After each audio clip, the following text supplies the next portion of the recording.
Hey guys, today I wanted to introduce you guys to some forearm training and some principles that I use to get big, fat, juicy forearms. Forearms are one of the most attractive muscles that are flaunted within your physique, and they give off a really masculine vibe. As someone who had like minuscule forearms in the past, I can assure you that they can grow, and it's just a matter of time and effort, but if you're looking to grow your wrists, you're pretty much cooked, I can't lie. But who cares anyway, because small wrists, they make your forearms look bigger anyway. And I can't lie, the main part of the forearms are just looking cool and aesthetic.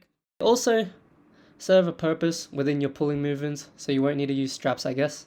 The order that I will put these out of my ass, is the order that I will recommend in training as well for you guys. So first of all, we're going to start with the staple and the most alpha exercise in my opinion, the weighted pull-up. But guys, when we're doing the weighted pull-up, this is the closest that we can get to hanging off a cliff. So just imagine that. We're utilizing all the muscles within our forearms to hang on for dear life. Okay guys, I'm being pretty exaggerative, but this should be probably your primary movement in assistance for your back and arms in general. Yeah, it completely mogs the lat pull down in my opinion. And in this, the can't speak, man.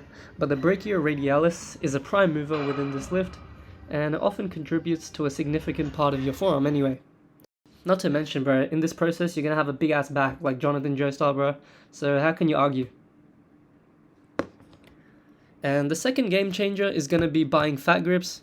I'm not sponsored obviously because I'm a bum ass channel, got 0 subscribers. But basically the fat grips basically make the dumbbell / barbell, whatever you're holding to, giant, and it makes your hands like tiny as fuck.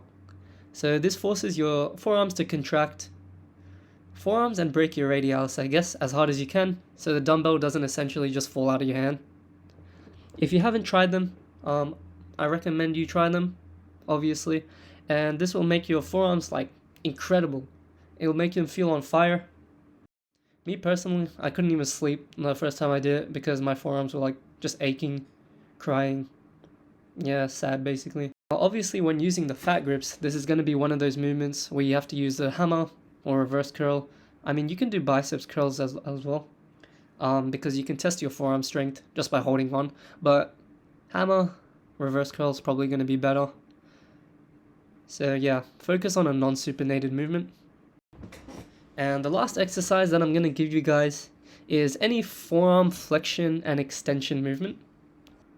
I would say not rotational just because, I don't know, they're not necessarily going to make a great of a difference compared to the prior. I personally use a dumbbell for both flexion and extension, but you can use a cable as well, do the Sam Select things, and the reverse one I guess.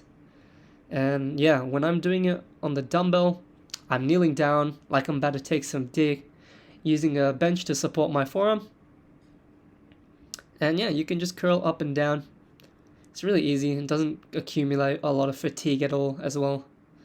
Progress relatively quickly with these movements, especially in extensions, as yeah, they rarely get hit when you're using it. Like when you're training your forearms, usually if you're just doing curls or like rows or something, they're rarely going to get hit. I know it's a hassle, but don't neglect them. They're going to make your forearms meaty from the outside, which is basically the side that people are going to see 99% of the time, so why wouldn't you? And this final one is a special tip that you guys may not like too much, but be in a calorie surplus and train your forearms 2 to 3 times a week. Guys, to put mass on such a small place in a short time, like a relatively short time, you're going to need the building blocks to put in the construction site. This isn't like Clash of Clans where you got to wait like 6 days to build again.